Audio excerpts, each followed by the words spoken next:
We are live. Wow. I actually watched the whole fucking speech. I can't believe I fucking did it. I haven't watched the any of Trump's, State of Union address except one. And well, this one was a shit show. It really is. You really don't have to see this speech to know the content in the speech. Yeah, I could already tell since it was coming up, what, not even a week from the Russian invasion of Ukraine. No, not even a week it's been. Um, and it was going to be a complete and utter shit show. Um, And it's so delusional. It's like America's about to collapse as an empire when they're denying, like saying things about Russia that is actually more applicable to America. Russia has yeah. isolated itself. It's like, well, really, really? I don't know. I would be so sure about that. Well, I mean, all these. See, the thing is, though, uh, Russia, China, the USA, they all seem to be very similar to each other in the sense that they all have large military industrial complex. They all have, a large prison industrial complex.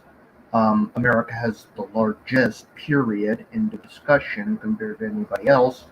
They all have huge surveillance states. It's debatable whether you can even have freedom, quote unquote, in the modern society with the war on terror. Arguably speaking, um, all these countries, Russia, China, United States, they all are engaged in the so-called war on terror. And what does that mean? It means um, bomb people that do not want to be assimilated into capitalism and call them terrorists. That is what they're doing. Well, the thing I find ironic though, it's like Biden brought up Russia's oligarchs. Like, what the fuck? America has more oligarchs than any country in the world. It's like, except maybe China is probably the only one that has more. But it's like, what the Yeah, fuck are you talking about? like once again, it's like, all of these countries, these imperialist countries, they're all very similar. America just is like the hyper version of it all, as far as I'm concerned. Um, it's insane. It's insane. And arguably speaking, I would say there's some people who have speculated, when did America become fascist. There's some people who say, well, America was always um, fascist. They were just to non-white people. And other people say it was only fascist until we got rid of slavery. And then there's other people who say it really started going fascist after the 9/11 attacks. Um, and there was definitely the 9/11 attacks, in my opinion, was one of the scariest periods in American history. It united everybody. And when Democrats and Republicans unite on war, that's when you should be terrified. And that's where we seem to be headed towards with this Russia thing. Well, regarding fascism, as we understand fascism, it would be incorrect to say America started off as fascist. And it technically was, but we got to be careful how we define it, because we would have to call America before, you know, Mussolini coined the term fascist, proto-fascist, Yeah, because America wasn't fascist as we define it today. yeah, And because if you really think about it, basically would have to say the same for Rome, um, the British Empire, the Spanish Empire. and it'd be that's why we have to be very careful with throwing the word fascist. Though I Yeah. would say how we understand fascism today, yeah, I would say America has always been fascist before Yeah. the term was coined. But America, I feel like there's different forms of fascism. It's just fascism of the what's is used of the 20th century isn't the same as the 21st century. Yeah. It's like, when did America become fascist? I would argue when America started to become fascist as we know it. I would argue like there's been various periods, but I feel like when America started going down the path of modern fascism, I'd argue was after World War II because of the fear of communism. When Yeah. every time McCarthyism. McCarthyism was like the first essence of opened, naked American fascism. Because if you look at America and you look at Nazi Germany, there was not much of a difference, at that time between the two countries. Yeah. There's people in Well, America that admired Hitler and Mussolini. yeah, there was a whole bunch of movements that um, supported the Nazis. There was something called the American Legion, aka the Silver Shirts, and as you know, um, the movement of having people with the same colored shirts, the black shirts with fascism, the infamous brown shirts with the SA, yellow shirts in Russia, the green shirts in Hungary, the blue shirts in Ireland. All these fascist movements will have some of the same aesthetics sometimes, and that's definitely one of them, along with having a certain kind of imagery, be it like the lightning bolt in Britain or the fascisti, the Roman thing in Italy. I don't know how to say it, or the swastika, or the Iron Cross. All these The things. rising sun for Japan. Rising as sun well. for Japan. Well, All the a lot of these things that fascists have in common is the symbols. What do they usually use as symbols? You gotta Yeah. think about it here. Because eagles, if you really think about it, what are eagles in nature? Predators. Yeah. And And what is the symbol of America? a fucking Exactly. eagle. Fucking eagle. So that's why I'm saying that also lightning bolt could also represents power, which is something that fascists love. Trample, the strong ruling over the weak. That's what the lightning bolt represents. Yep. Because when I think of a lightning bolt, I think of someone with power. Yep. And Of it's not course, power for good, it's always power for evil. but the thing about fascists is they can't create anything of their own, so they have to appropriate symbols that other people have created that Yeah. don't have anything to do with fascism. Like Yeah. Swastika. like the swastika, it's going to take centuries after capitalism is abolished for the swastika to be able to be rehabilitated, and actually it's true what it truly represents actually being meaningful again. Yeah. Outside of India and parts of Asia, but yeah, generally The speaking, Star of David in the is West. probably, I would argue, is like one is going to be even a lot difficult for Jews to build actually rehabilitate that image because of Israel. Yeah, it's gonna be it's gonna be very hard, and that's gonna be their community having to rehabilitate that. I feel like there are symbols you can rehabilitate, and I know we're seeing fascists trying to do the same to the hammer sickle, like by adding fucking white and fucking to it. It's like what the fuck? Because yeah, a common color scheme I've seen from fascists are black, white, mixed with black and whatever, and blue and yellow, whatever things they want to mix it with. But it's a commonality I see with fascists is black and yeah. white. together, that's you could usually spot a fascist symbol. Yeah. But the reason why I bring this up is the American flag and the Union Jack. You can't rehabilitate those. It's impossible. There's so much Yup. baggage behind it that you're better off just, you know, leaving it the dustbin of history. Yeah, it is. It first of all, it's a very ugly flag. I mean, it's just ugly. Period. Regardless of even if you knew what it was, and it's just a continuation of the British Union Jack, which is a symbol of oppression, imperialism, colonialism. Um, and I don't know what kind of flag or flags would be flown in the territories of the former United States of America, or what it would even be called in the former territories of the United States of America. But we certainly cannot adopt symbols of Americanism and try to pass it off as socialism.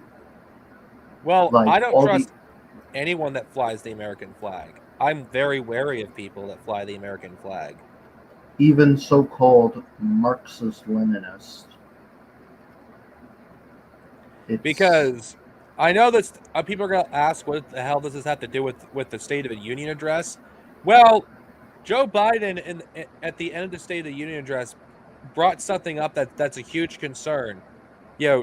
Should be a concern for us is, and it's the thing that the right wing who hate Joe Biden, if they weren't if they didn't hate him in a bipartisan way, they'd be hardcore Biden supporters. He's doing everything they wanted Trump to do.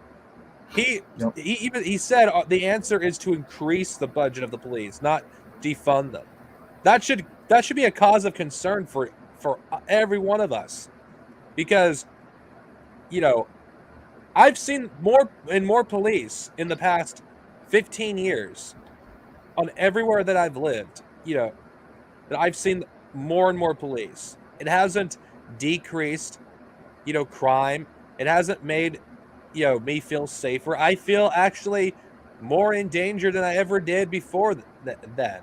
I actually feel like the world has gotten a more dangerous place. It's like you can't trust all these cops. It's like a lot of them are trigger happy psychopaths. They're just itching to shoot someone. Yep. It's like it's only a matter of time before someone in my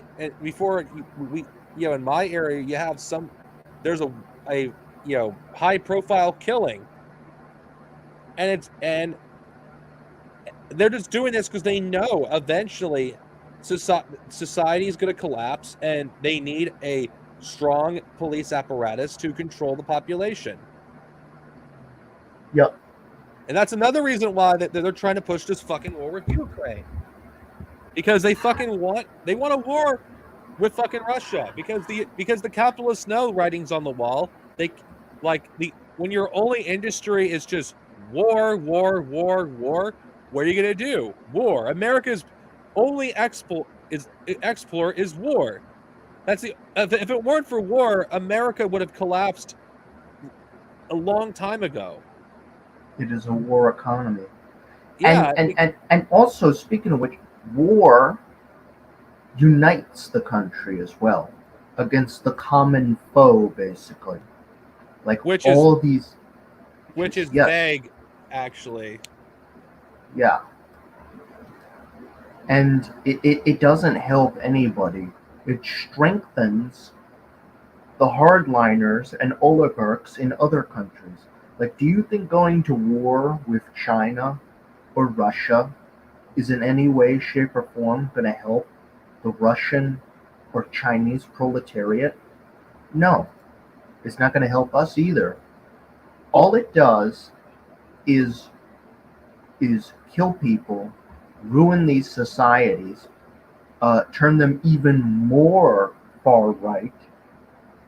Um, it's insanity, and we now have so-called Marxists basically saying you need to support war, and if you don't, you're pro-imperialism. I'm like, That, since when did opposing imperialism become imperialism?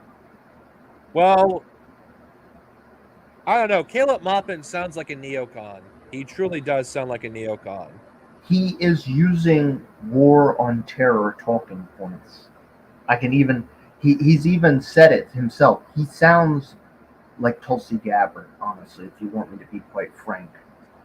We need to Well, fight them over here. We need to fight them there instead of fighting them so we don't have to fight them here. That I sounds actually, part of me wish, I know I shouldn't be saying this, but I think part of me wishes that, thinks that if there was a war on American soil, Americans wouldn't be so quick to support wars. Because they never experienced bombs dropping on their cities. Well, black people have, in the 80s, but I'm referring yeah, to on a massive scale. They've never had to live in fear of not seeing their loved ones again because yeah. of them being shot or them being bombed, or like not be able to find food or clean drinking water because it's contaminated. Americans never had to do that. So They've base been what? yeah. So basically, America, aka the European settlers in America, the last time there was a actual war in America, that was the American Civil War, and because there were still wars being waged against, the native populations up until like the 19th, technically today, but up until like at least the 1930s officially, but um, 1920s. It was the But America, American Mexico War when they but the American Civil War though actually did affect America as a whole. Um, Unlike the American Civil War, it really did. Uh, Mostly the South, but also parts of the North as well. Were just completely devastated by that. And that was a war brought onto us by um, the capitalists, namely the capitalists of the South, who wanted to maintain their profits. And people always need to remember that. They wanted profits above all and anything. They were not going to give up all that human capital, which was literally, I don't even know what the calculation would be today, but it would be in like the billions by today's standards. And I feel, yes, Americans have not experienced war on the soil ever since. Um, I'd argue seems to be an Anglo trait almost. Um, you look at the Anglosphere, Canada, Australia, New Zealand. Um, None of these countries have really ever experienced, like war on their home soil. Um, you could maybe argue the United Kingdom did during World War II, but even then, uh, yeah, but like that they weren't. war is like becoming a fading memory. Yeah, Like it's like Europe in general. A lot people have forgotten what war is truly like, because it's the longest they haven't had war on their own soil in like generations. Because before World War One, they had a war like every 10 to 20 years. and do you know why? It seems like we had a slowdown in war. Socialism for all summed it up best. Um, the Soviet Union and the proletariat rising up brought us generations of peace. But it's been 30 years since the collapse of the Soviet Union, and that generation of peace is running out. We're seeing it right now. Like, I, I'm, I'm pretty much convinced at this point that this war that we're having with Ukraine, this is basically the 1931 Japanese invasion of Manchuria. And it only took another 8 years for there to be a World War II after that. Arguably, World War II started at that point, but at least the European context, it started in 1939. No, So- 1936. 1936. Spanish Civil War. Oh, yeah. Well, yeah, I was talking, oh, yeah, in Europe.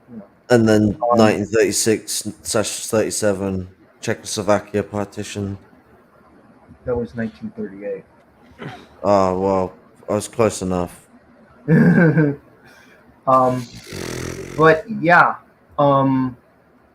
I would argue to a certain extent, World War I and World War II under capitalism was inevitable to a certain extent. Like it was almost like it was going to happen because that's just the nature of capitalism. And without the Soviet Union, I'd argue that we're headed down that road again. Unless we change it, of course. Which doesn't seem to be happening in the first place. You ask me, I actually think, and this is fucked up to say, I hate war, but I honestly think humanity needs to know the true horrors of war, where it not just isolated parts of the planet. I think the entire planet needs to feel the effects of war for people to finally wake up and not be so supportive of wars, because Americans are the most bloodthirsty, and I'm saying as someone who lives in America, I can't say for everywhere else, but from what I've seen of the biggest supporters of going to war with Russia, it's Americans. They're so bloodthirsty, and Americans don't care that they're supporting fucking Nazis. You could show pictures of the Ukrainian Nazis. Hell, I've been hearing that there's people in Japan that want to fight with Ukraine. Yeah, the Japanese fascists want to fight with Ukraine. It's like it's just scary. And let's remind people that Japan is run by a guy who constantly goes about publicly denying Japanese war crimes from World War II. Well, that's rewriting Japan. Japanese acceptance of history. Yeah, but I'm on about Japan in general because that is a position to point out. Well, Japan is controlled again by very, very fascistic elements within the government, and they've also rearmed their military. Well, Germany just announced its rearming too. So, once let's again, on the thing with Joe Biden, because it's very telling on national television. You could have how you basically have somebody justifying basically genocide against Russians by, convincing Americans that it's correct to put sanctions on an entire country for the actions of Putin. Yeah, who do you think is going to be hurt by that? Is it going to be Putin? And you know what's fucked up? I've seen this on Facebook, a Facebook page I used to follow. I had to stop because they were promoting a Ukrainian lie. And you guys know what I'm referring to, the Ukrainian lie. You can't even question it in some countries. The H word. Yeah, I can't even. I don't even want to. I could get this video it's demonetized. not a Ukrainian lie. It was made up by the Nazis. Whatever. Okay, Nazi Ukrainian lie. Okay, Nazi lie. But yeah. Yeah, Joseph Goebbels come up with it himself. It's like the lie has connections to Nazism, and I saw it's being pushed by a mainstream Facebook page, and I just said no, I'm fucking out. Like, they're hardcore simping for Nazis. It's like, and you know what? Even though I fucking despise Ronald Reagan was right when he said fascism would come from the Democratic Party and liberals. It's like, I never thought I'd see the day when liberals are more fascist than conservatives. I never thought I'd ever see that. Liberal Democrat Party, and so conservatives are liberals, and the Liberal Democrat Party is whimsically liberal. I know, but I'm going. Okay, whatever you want, whatever the fuck passes liberalism in America. Let's just say that. That would probably be more so to the Republicans because they are more laissez-faire with the way they operate the government. They don't really Americans give a shit. think the Democrats are liberals. Let's just say Democratic liberals, but whatever you want to call them, just to Oh, simplify. I mean, so the Democrats are literally dominated by a group called the Third Way Democrats. I got a word for them. It's called fascists. Well, I'm just referring to the voters. Corporatists. Like, I've seen so many Democratic I voters. mean, they don't really act like liberals. They act like fascists. So they really do fit in line with the position of the government. It's like, just that they the- openly support Nazis. They openly support genocidal sanctions against Russia. It's like, okay, I'm just gonna make this a position clear. I do not support fucking what Putin's doing in Ukraine. The Nor do Third I- Way was devised by Tony Blair and literally a guy who's a member of the party that killed Rosa Luxemburg. It's like, So these people are up for this shit because it's part of their philosophy. They want to push they want to push fascism because the labor aristocracy is terrified at the current conditions of the world, especially now we're in a Great Depression. it's like I don't support the Ukrainian government either. And that's the thing both sides on the aisle, it isn't just Joe Biden supporters that are pushing you either are with us or against us. It's like, Jesus Christ. Caleb Maupin and his ilk are basically, there is no it's like there's only one, you have to choose this side or that side. It's like, why can't we go in the middle and just choose the side of the proletariat? Don't you know that like imperialism is only war when it comes to talking about China because they want to ignore the loans? But then when an actual imperialist war goes on, they're like, nope, war is not an imperialist thing anymore. Now we're not going about that position because they go from one milquetoast position on imperialism to another. Like my joke that I made to Gengaros was like, yes, Lenin's thesis where he said imperialism is just the banker stuff. It does not involve any of the settler colonialism. No, settler colonialism does not exist. Well, I do not believe in imperial colonial tendencies. I do not believe in imperial colonial tendencies just in the corner of the room, like praying at the fucking corner, like trying to make sure that the imperial tendencies go away. Well, another thing about like it, in general with Joe Biden in his speech, it's just very scary just how accepting fascism is in America now. Now, it shouldn't surprise me because fascism has been in American culture for generations, but I still can't help but be shocked of how callous Americans are when it comes to human life. It's like, okay, they don't actually care about people in Ukraine. They don't fucking care. They see, because Americans have been conditioned to hate anything that's foreign. Oh, Russia's the enemy because Soviet Union. Like they refuse to see the Soviet, people who live in Russia as human. They refuse to see the people in Ukraine as human. And you even have people on national television basically use language there hasn't been used in generations openly about this is a civilized country, not like those other countries in Asia and Africa. It's like, what the fuck? Well, it's like it's insanity, and it's like first of all like what are we even defining as civilized anymore? It's like it's like first of all, like Ukraine is also a pretty poor country too. Like there's some parts of it where you can't even have running water.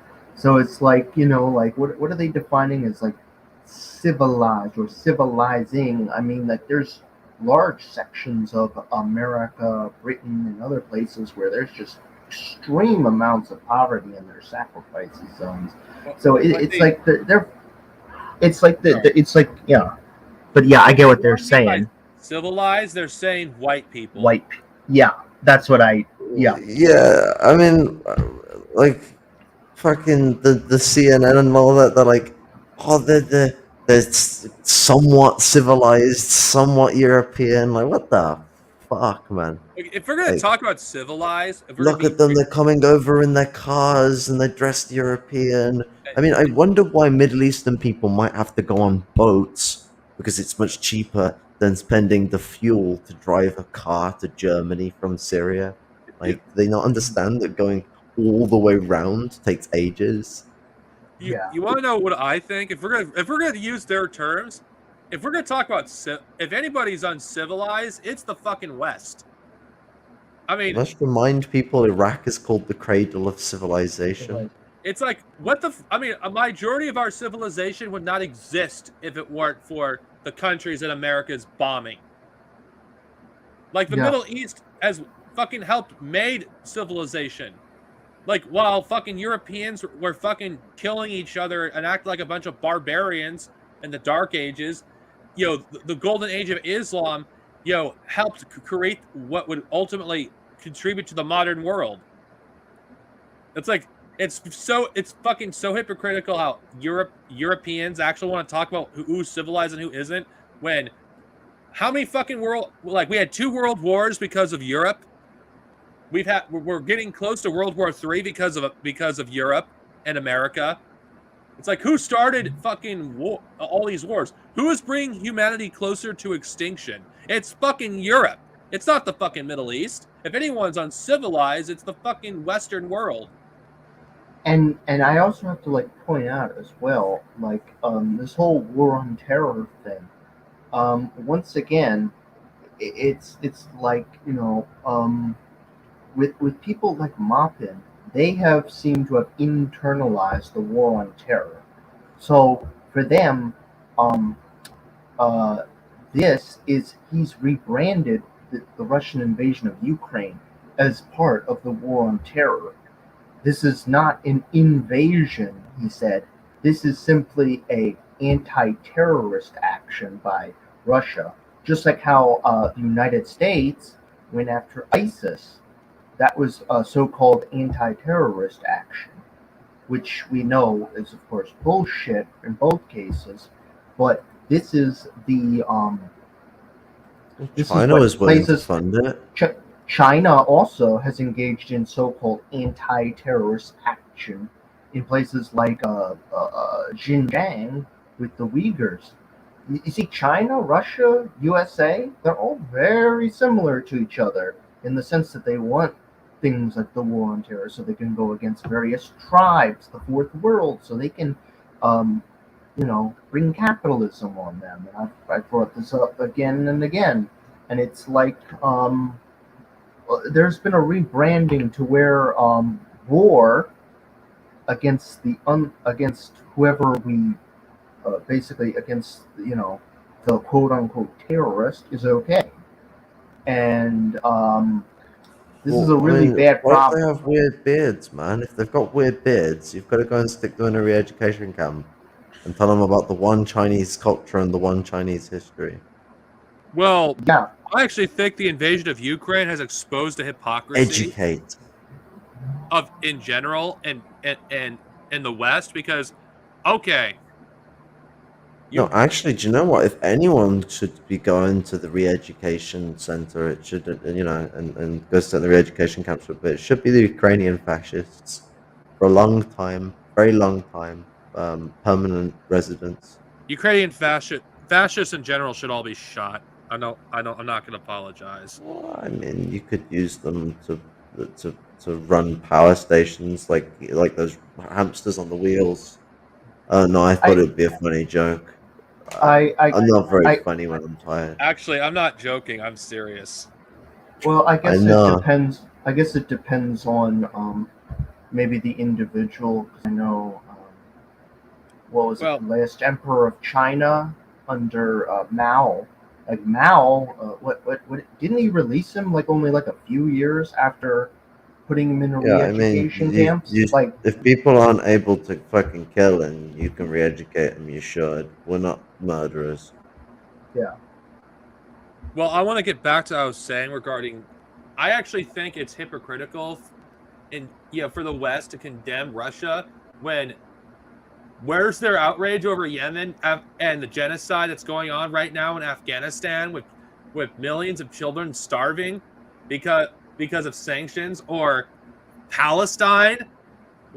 It's like everyone like loses their minds when it's a fucking European country getting invaded. Yet they don't fucking say anything when people in the global south are suffering a genocide. No one says anything. And of course, we all know what these people truly think, because we've heard them say it recently, the quiet part out loud. And Joe Biden, the nerve of that man to actually criticize Russia for invading Ukraine, when America, how many countries has this country invading right now?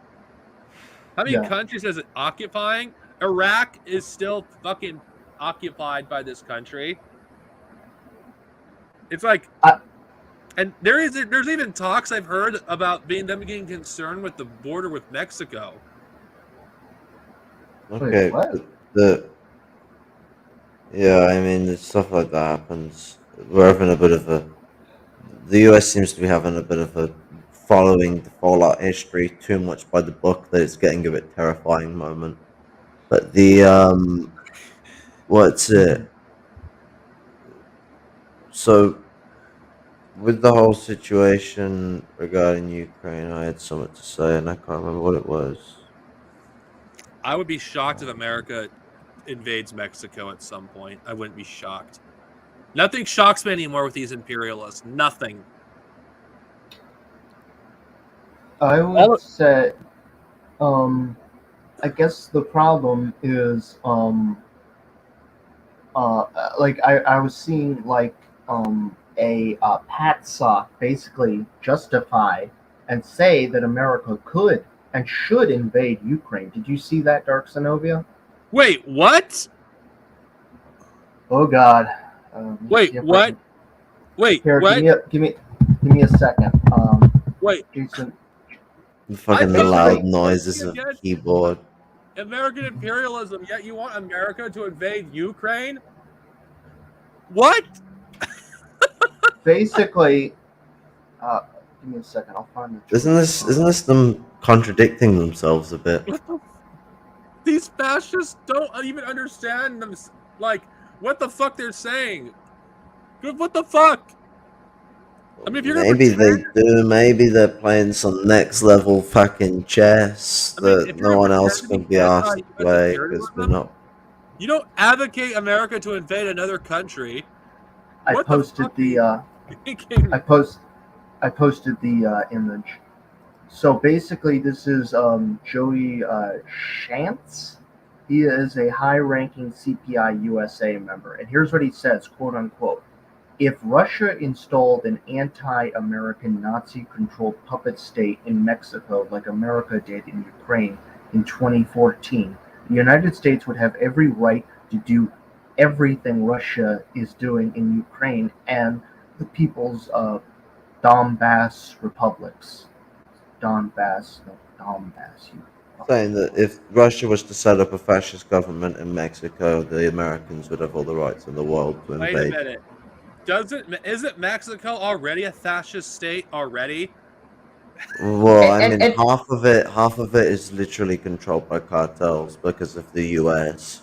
Because the US might not have its own troops deployed in there, but the US has enough people that are paid by its money, armed by its guns, and are fighting its drug wars in there.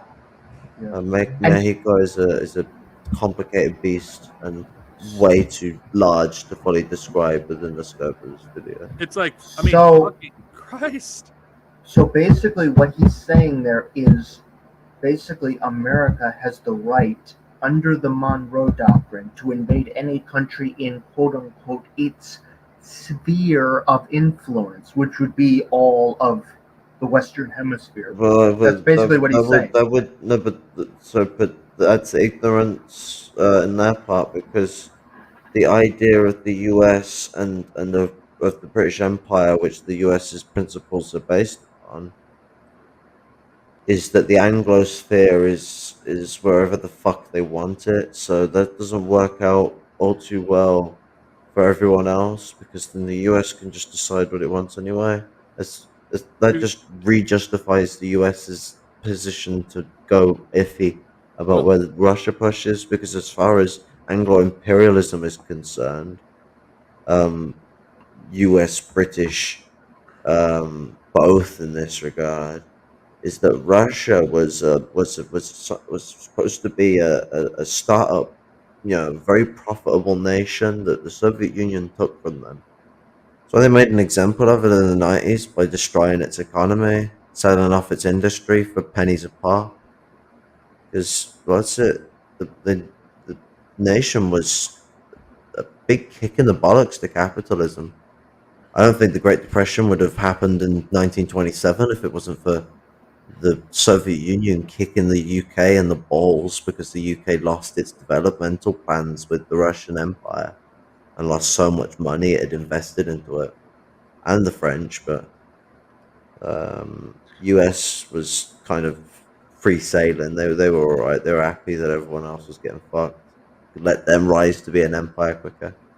The interesting contradictions of society. Well, regarding that thing with Mexico, it would be a terrible. It would never happen. And even if they installed a Nazi government in America, what America would do that anyway? What would Russia gain by doing that? Well, I mean, being fascist doesn't mean they'll be aligned with the US. If the Russians do it, it could be beneficial to them if they, let's say, they wanted to go for an actual direct war. That's the one thing it would be very useful for. Because if you're going to go to war with America, you ain't landing anything on the American coasts.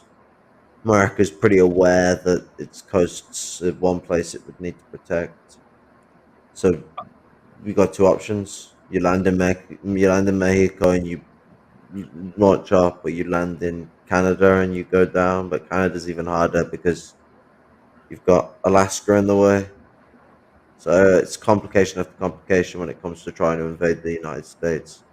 Well, the thing is with Mexico is like these idiots not even realize how what a disaster that would be to invade Mexico. Americans wouldn't be able to escape that kind of war unscathed. Terrorism in that region of the world would increase tenfold. If you had, Here's the thing. America's big detriment that it has with war isn't just the expense of its army, it's the fact that its tanks and its IFVs weigh a lot of tonnage. The advantage that America gets in a war with Mexico is it doesn't have to fly those things and ship those things to a different country. It just deploys them. It would be a slaughter. America could stomp in and invade Mexico anytime it wants and could crush them. That's why America gets to fuck with Mexico as much as it likes, because Mexico knows that. And why Mexico can't have social democracy unlike other countries, because of America literally being on its doorstep, and the economic and relationship as well. But basically, what I'm trying to get at here is, what we seem to be pushed. What's that one CPI USA guy was saying is basically like, oh, there's spheres of influence. Everybody does it, even America, so it should be okay. And it's like, I thought the whole point of anti-imperialism was doing away with spheres of influence, doing away with carving up the world. The whole thing that Lenin said, we shouldn't, carve up the entire world and other things. And apparently, according to Maupin, imperialism isn't something when you just send troops in. It's not loans, which is literally like imperialism, full stop. Like, that is literally what China is doing right now in Africa. It's I was laughing with my German friends about it. The guy's turning around and is rotted, like fucking trying to. Well, he won't say it directly because he's a fucking coward and hides behind whataboutism. Like he hid about whataboutism when someone asked if they'd need to support ethno-states. He was like, "Is Israel an ethno-state? France an He's all- ethno-state?" He did the same thing here. He literally turned around and stood behind Putin's words. He loaded one argument and did not give any other argument for Ukraine and Belarus not existing. And the only counter he said to it was, "Well, they think they exist. I don't know. Russia doesn't think they exist, so I don't know. You decide for yourself. I'm just giving you the facts." It doesn't give you any Well- other facts other than the Russian imperialist motif of, well, Belarus has Rus in the name, which is like Yeah. fucking. That's literally like turning around and going, "Oh yeah, well, Anglo-Saxons have Angle and Saxon in the name. That means that they must be able to speak Low German. They must know Anglish and Saxonic German." Well, I would like to get back to the subject with Joe Biden and his State of a Union address, because Okay. you know, I feel like we gone way off topic. But I still think that Joe Biden, like, the more you listen to this man speak, you know, it just I just find it scary just how it. Am I the only one that's? I'm not the only one saying it. It's like how easy it is to get Americans to basically become fascists, because I've been seeing it for the past year. Ever since Joe Biden's become president, I've seen more Americans openly support fascism. And I find that terrifying because the Republicans and Democratic voters, they fucking despise each other. Yet they're almost universally united on this thing with Ukraine. And Yep. anyone who's a genuinely anti-imperialist, this should concern you, because, you know, we're up for another like 9/11 situation, and where if you are against, you know, Ukraine, you'll be labeled as a terrorist, or you'll be labeled as, you know, as a Russian agent or a supporter of Russia. In some countries, it's actually illegal to support Russia. In some countries, it's illegal to even speak Russian. You're seeing Russian exports, you know, being like pulled. You're seeing like you're seeing people cheering on censorship. Regardless how all of you guys feel about RT, I have serious issues with them. But I actually do think that RT is one of the few platforms that's at least willing to platform somebody that isn't 100% freaking propaganda. I mean, it is propaganda, obviously, but at least you're going to get something out of RT. You would not, as much as I like to criticize Chris Hedges, Chris Hedges does have a lot of good content on his show on RT that actually exposes issues that most people wouldn't even know about. It's like you can't even get someone like Chris Hedges on CNN or Fox News or MSNBC. RT it's better to have RT than not to have RT, because if they censor RT, they'll censor everything else. I mean, you can't even find Press TV without UPN now, or it was FPN. Yeah, that's what it's going to be for RT. The whole point is you can't even get any coverage of Ukraine, you know, from the Russian perspective without RT. Regardless how we feel about the Russian state, I find it scary that people are so willingly support censorship. I mean, I don't hear the Moppin Cult talk about this, really. And Caleb Moppin was recently labeled as a Russian agent, and he's more concerned about that than fucking potential censorship. That was funny.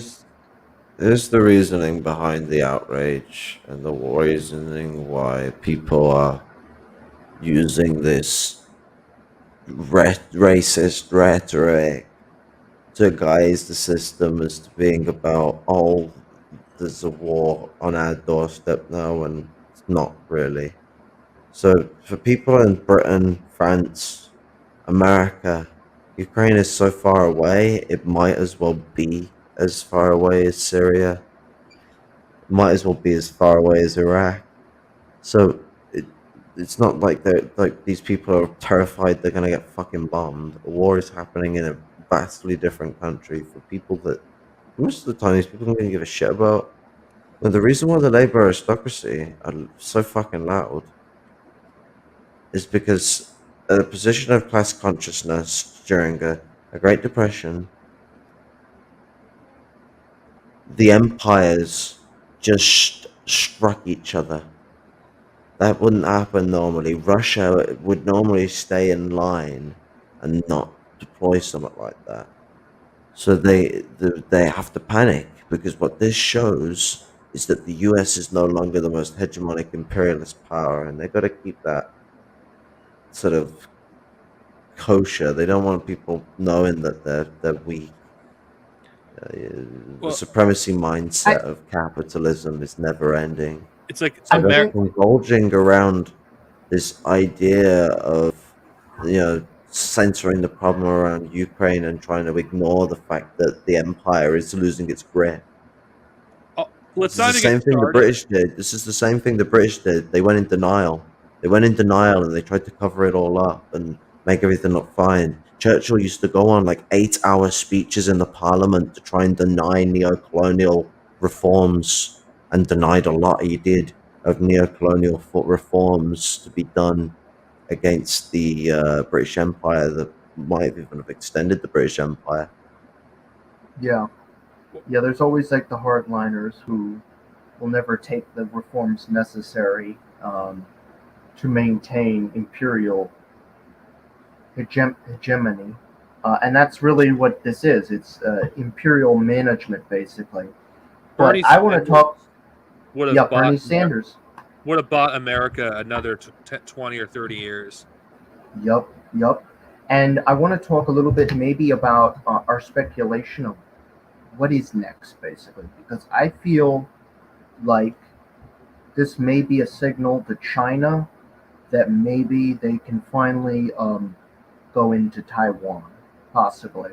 Like, if we start seeing more and more of this, if we start seeing the European Union start acting like doing its own thing, and we start like, because this is exactly what happened prior to World War II. We started seeing, well, and World War I as well. We started seeing other countries, just start randomly going around saying, "Hey, I can push these around. I can do this. I can take over X, Y, Z, and nobody's really gonna stop me." Honestly, If you ask me, I think there's more parallels with World War I than World War II with what's going on currently. yeah, because there is no Soviet Union. Oh no, like I get a big invasion of Poland vibe of this. I mean, literally promises have been made to Ukraine like before the invasion happened that if you get invaded, we'll declare war on the fucking invader, rah, this, that, and the other. Like it makes me think of Poland 1939, 3rd of September. Well, Soviets haven't moved in yet, and the Nazis have. Well, the thing is regarding Joe Biden, I actually think this is not going to work well for Joe Biden because this is blowing in his face, and this is going to be used against him in 2024. And the Republicans, even though they fucking want a war with Ukraine. They're just going to use this against Joe Biden and basically get even more fucking right-wing fucking president than what we had before. Trump, let's be honest. Well, Trump, if I'm to quote Kamala Harris, it was a debate. It was a debate. let's be honest.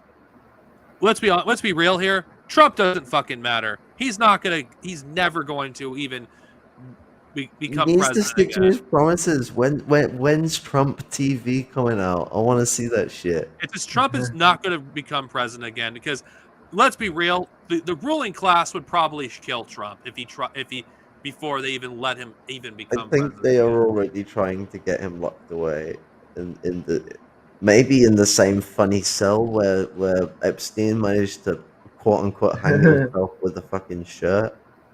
Yeah, I'm just saying that we're not going to get Trump in 2024.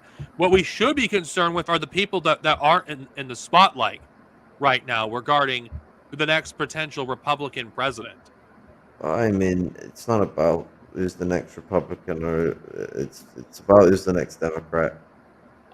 Well, Yeah. We're in a I don't- depression. We're in a depression, and I've never known Republicans to be the option the bourgeoisie choose during a depression period. At least since Yeah. Roosevelt reworked the fucking Republican, system, Democrat. recessions and There's depressions, barely a they go for difference between the two Democrats. parties. And I don't even know how legitimate this voting system is, honestly. If you want me to be quite frank, like, I mean, like, there's a reason both parties keep it the way it is. And that ain't like any kind of like conspiracy. They First want past to the keep it. post is designed so that, like, for them to get anywhere near the same amount of like prestige as the other parties with the current state that they're in, like to get the same prestige as the Liberals and the Republicans, they'd need to get more votes than are actually possible. Like like one vote, you know, for them. Uh, well, I think it's like they need like either 1,000 or votes to reach like one vote of the main parties or something stupid like that, and then it staggers depending on how many members of part are in your party, and other relative factors, how many elections you've won, how many seats you've had in the past. Like it's really stacked against anyone who isn't the main two parties, or in my country, three parties. Well, I actually don't. You know, regardless, 2024 is definitely gonna be an interesting one because Joe Biden is gonna be. It's gonna be Kamala Harris, if anything. Kamala Yeah. Harris is gonna get fucking absolutely obliterated unless the Republicans manage to have someone even more unlikable than her. I don't know. They probably could. Who knows anymore? I don't know what to believe anymore. Like I'm living in an alternate reality in America. I mean, mean, America seems to fucking be hell, crazy. what's it? Watch fucking Obama run again. If he ran again, he'd still win. I guarantee. I guarantee the Americans, the American labor aristocracy are that fucking gullible that they'll fucking Yeah. vote in the guy who literally came in on the hope and change and literally dug a screwdriver into people's asshole. Well, I would. They probably. I wouldn't be shocked if I don't know. Anything could happen, honestly. But Joe Biden, the way he spoke, like, have you? Let's just use the term "the emperor has no clothes." Like a lot of it was just empty. Hey. It was just empty rhetoric. Like most of it, what he said is meant nothing. It's like, you know, anyone who's watched that speech, I've watched it from beginning to end. Unfortunately, I mean, So these State of the Unions, they're just there for literally just, you know, it's like a it's just, you know, prompts basically. It's not really about, you know, policy or anything like that. It's just, you know, it's just like spectacle. it is spectacle. That is what our politics basically is now. It's, it's hard to decipher what is just spectacle and what is Americans attempting to do politics that ends up being spectacle. It's like I Joe tend Biden- to read like what the national. I tend to read like stuff like from like what was it, like the national. There's like some report that the Pentagon issues every year at the end of December. I can't even remember the name right now. I usually try to go through stuff like that because that's usually where I get like what the U.S. government is really planning. There was one in 2017 under Trump, and they basically said that great power competition is what the U.S. needs to start focusing on, and we need to stop focusing on the Middle East, basically. So that was like a few years ago. And what did you see after that? Oh, okay. Oh. You saw literally just that. Well, the thing about America, in all honesty, we're slowly seeing America being isolated from the world, and it has to basically inject its, you know, what it's doing, you know, to other countries. Like, let's be honest here, you know,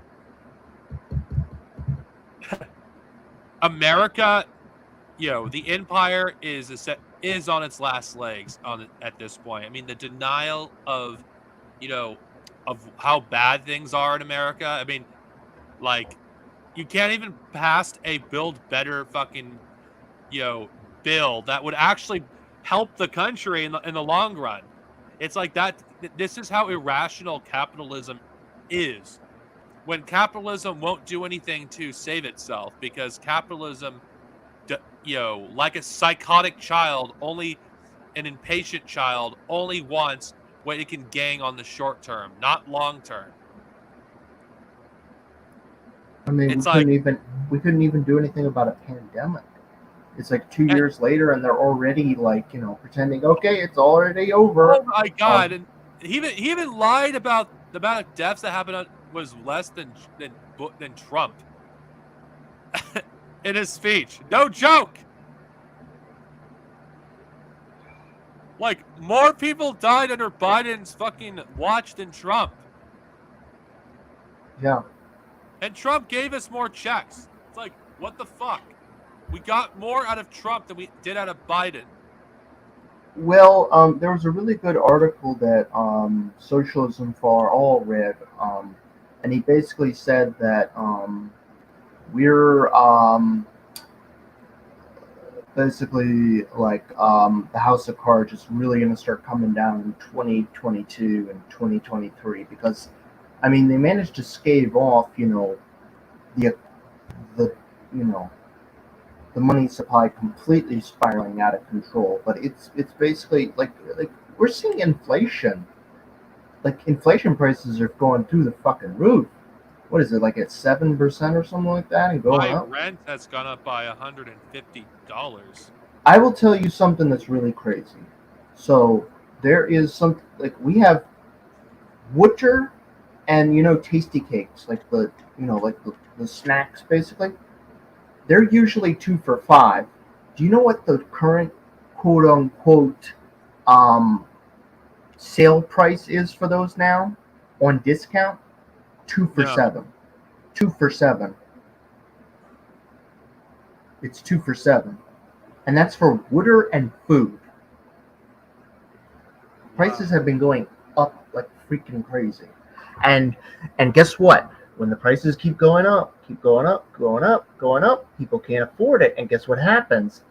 It goes down. And when it goes down, boom, that's when billionaires lose all their money. That is when the real big tower comes down, because that's the quote unquote market correction. I'm using air quotes. This is when capitalism is supposed to quote fix itself, and by fix itself it means literally billions of people are going to suffer. I'm not going to lose sleep if Elon Musk becomes poor. Well, we don't want him. The rich can keep him. I would just shoot him and be done with it. Elon Musk is a scumbag. No, he's not even worth that. He's not worth someone getting themselves thrown away in prison for life. Like, Elon Musk is a white South African. If anyone kills him, like, someone is gonna make a pariah about it. Like, everyone will blame white genocide. Oh no. Well, if you're gonna have a lot of billionaires suddenly lose everything, then that's only going to intensify the rise of fascism even more, because the people that are still rich are going to be even more scared of losing what they have, and they're going to Remember something in capitalism, that if a billionaire loses his wealth still exists. It's just the billionaire no longer has it. Someone else will have that wealth. And if no one else has it, the system will have it. It keeps centralizing into further. Well, I'm fewer just and fewer saying that hands. those who survive are going to be even more are going to even are going to, like, what is that word I'm looking for? They're going to, like, propose even more authoritarian measures to protect the system. Like, I mean, that's just what. yeah, but they're also going to absolutely love it, because it'll literally be open season for them to be in a higher position. I mean, they'll be getting some of technically speaking, they'd already be well aware is sort of beyond their reach.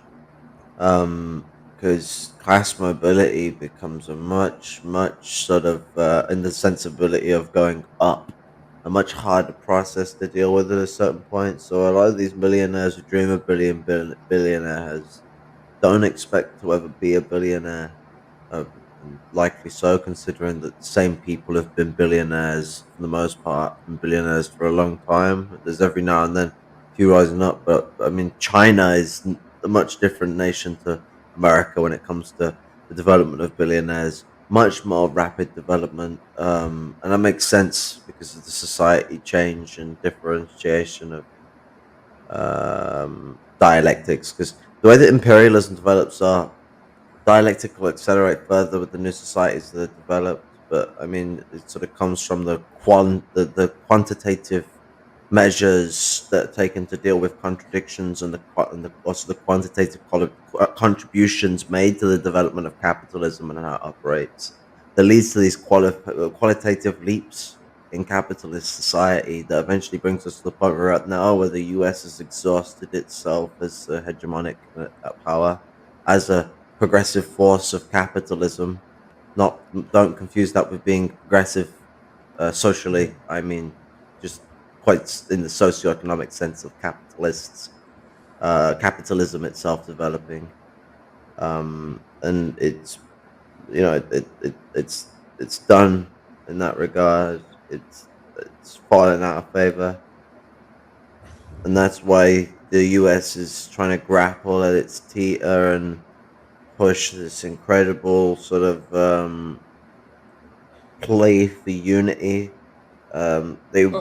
They're very much afraid that the EU and the UK are going to go their own way, because I mean that's what places like the US and France and other places like that were doing to each other during the Great Depression.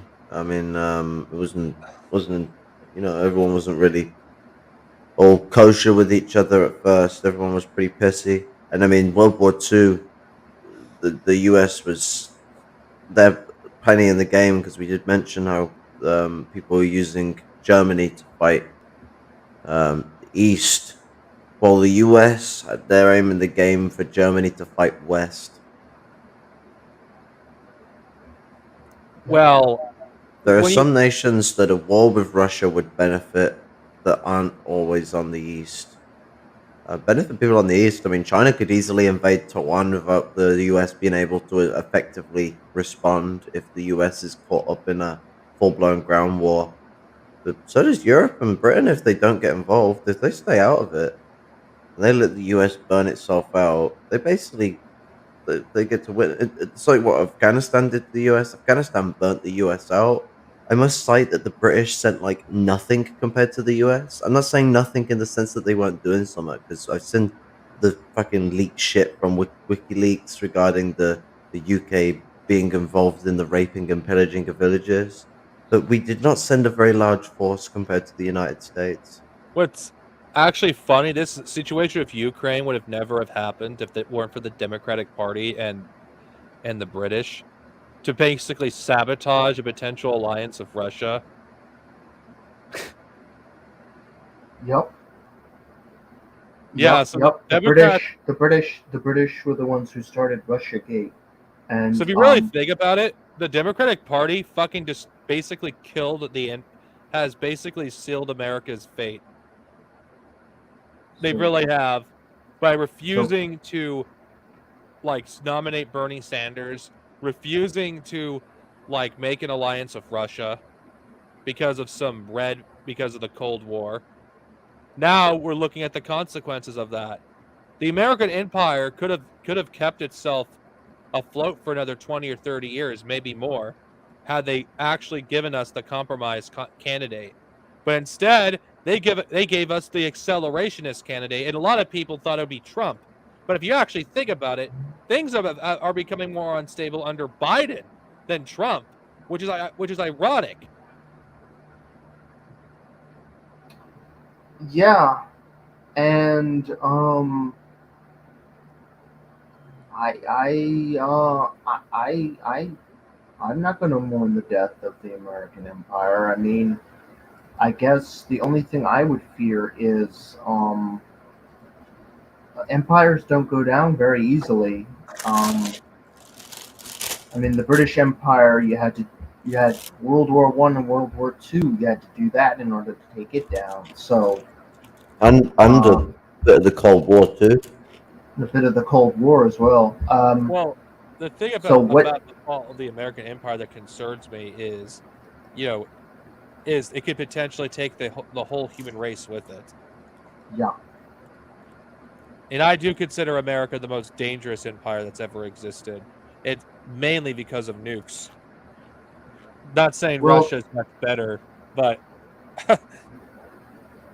Well, I'd say we either have if nuclear war doesn't basically wipe out a good percentage of the human race, we're going to see climate change wipe out a good percentage of the human race. But I don't even think we're even going to get that far because I feel like war is probably the most immediate danger we have right now. Capitalism, once again, I got to say this again. Socialism for all brought this up.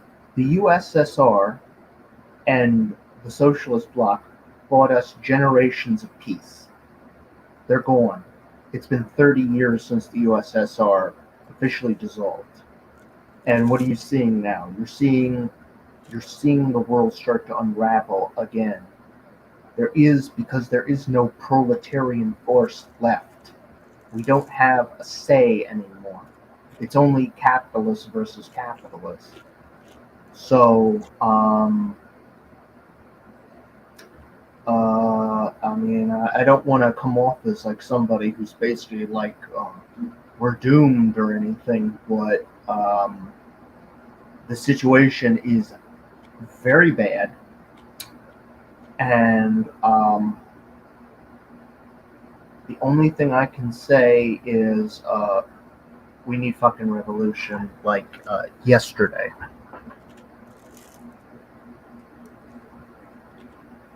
And you're probably not going to see that in the first world.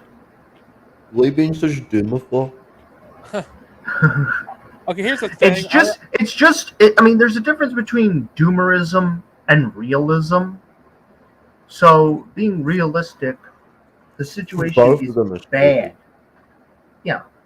I mean, we're in a very bad spot right now. But it's not hopeless. You know what I'm saying? I like to be optimistic and believe that I actually do think we can, survive this. I actually do I like to believe the human race isn't dumb enough to destroy itself. It doesn't. I like to just be analytical and hypercritical. Not Yeah, I think- hypocritical, hyper. Well, all those billionaires, they got their nuclear bunkers in New Zealand, so I guess maybe the human race can survive. With all the billionaires. Well, the billionaires, I doubt they're going to be able to survive. Yeah. Where's their food going to come from? Their water. It's like, how are they going to survive without fucking, they don't have the survivor skills that a lot of us have, that the proletariat have. We'll just go to the moon. It's like the billionaires, if you ask me, they'll probably die a worse death than any of us because they will go fucking insane and they'll probably just kill each other. No, I actually don't view them as human because the billionaire class, I don't see them as human because they have sold their humanity a long time ago. I actually would like to believe that I don't think humans are foolish enough to allow things to get to that point, but that doesn't mean we shouldn't think that it isn't possible. Like America, and I know I'm saying this, Russia's a problem too because Russia has nukes, but I think America, in my opinion, is the most dangerous empire that's ever existed. Yes, other empires, when they collapsed, there's been war, there's been misery for millions, for centuries after the fall.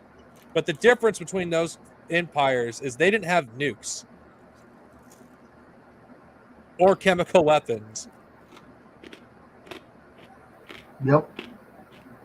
And not to And- mention, majority of the people, there's so many Christian fascists in the American government, which is another thing that terrifies me as well. And apparently, there's no Nazis in the U.S. government, according to Caleb. Did you know that he said that? Of He course, actually that is bullshit. said that. He That is said there's no bullshit. secret Nazis in the U.S. government. That's Nazis bullshit. are in very his rare. book, he says it's a wild conspiracy theory of a crazed bread tuber. So he says that, but then he says the entire Ukrainian government is Nazi. So it's like, wait a minute, which is it, Caleb? Is it almost like I'm tired of you're hearing just- people tell me that Americans are come from a domination of Anglo-Saxon culture. Like Yes. It's he almost literally- like Caleb turned around in one video, and I have it saved in my favorites because it's something I will cover at some point to go into further detail.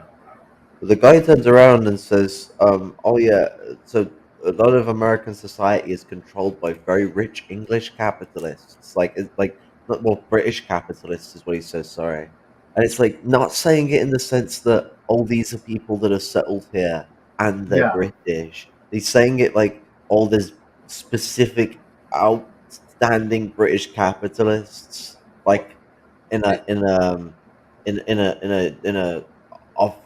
obscured group that's controlling American society. It's literally a the fucking hand it's a hand cloak of Jews. That is, that's like he's Caleb literally Maupin doing will it's do Jewish. the hand of London coming in and controlling Washington D.C. It is the international cabal. Well, of- Caleb of Maupin the- will do anything to make America look innocent, that it's incapable of committing any crimes. It's like, okay, Nazis. Then why was America one of the few countries not to basically not condemn Nazism? What about Operation Paperclip or Operation Gladio or Operation Condor? It's like there's no Nazis in the U.S. government. The fucking Maybe CIA with are fucking are like the American equivalent of the SS. from the Gestapo. Yeah, it's I mean, they have the same mentality as the Nazis. Trust me, they got the same mindset. No, it was literally the CIA was literally made by Nazis. Exactly. And let's not forget The that whole George, original leadership of the CIA was Nazis. let's not forget that The first governor general of NATO was a Nazi. let's not forget that George Bush, his grandfather, helped with the rise of the Third Reich. And so did the first CIA Disney. director. Yeah, and the first CIA director, what's his name? The guy who killed John F. Kennedy. I'm not remembering his name right now. Allen Dulles. He traded with the Nazis even during World War II. He was doing the that. Koch brothers' father, or was it? No, am I confusing with someone It was else? the Koch brothers' father. Yeah, Yeah, helped the Nazis. he was a huge fan of the Nazis, fascist Germany. Fascist Italy and Japan. He said that those three countries was the best models for how great they are at having They basically said that they're great civilizations because they had really good work ethic, basically. Hayek praised the Nazis as well. I heard that the Nazis that started up NASA, not the man, the space exploration. I guess to say it like the Americans would say it, NASA. That they called it that as a way of trying sort of like making something that looked and sounded like the word Nazi. Yeah, it does certainly sound like it. But I did I hear that mean, from Americans, and when fucking- Americans say things, you should drink salt. I mean, there's no American Nazis in the U.S. government. It's such fucking bullshit. Of course there are. Yeah. Well, it's the thing with Caleb is like he doesn't want people accusing him of being a fascist. That's what he's basically implying there. So he has to pretend like, oh, there's no secret fascists. Fascists don't hide themselves. Caleb, you're kind of projecting a little bit here. What's actually funny, he even said which something, would- but the CIA would not. I was like, don't go after, like, successful Marxist organizations. They only go after, like, Maoists or whatever. It's like, what the fuck are you talking about?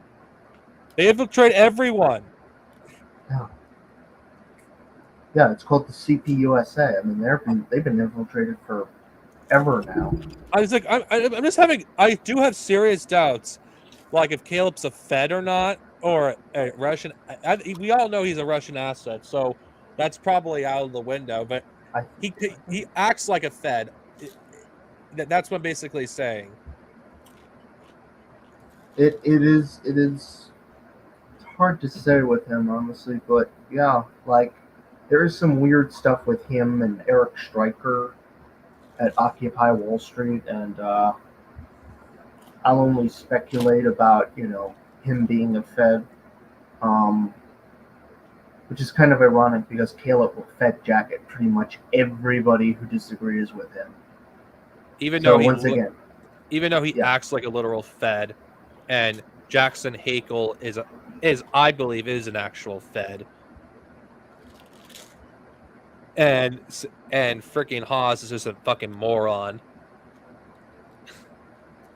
But anyway, Joe Biden, in general, that speech is pretty much mask off for the most Joe part. Biden is a Tony Blair Democrat. Yeah. I mean, that speech that Joe, I'm actually shocked that people can like fucking still like how I don't understand how all these right wingers who fucking hate Joe Biden, why do they not actually support Joe Biden when he supports the same thing they support? Okay, I'm sorry, I'm just gonna say it. The right are fucking stupid. Like, they can't even say that the people that they hate, majority of them, push the same policies they support. So, like, they support the police. So does Joe Biden.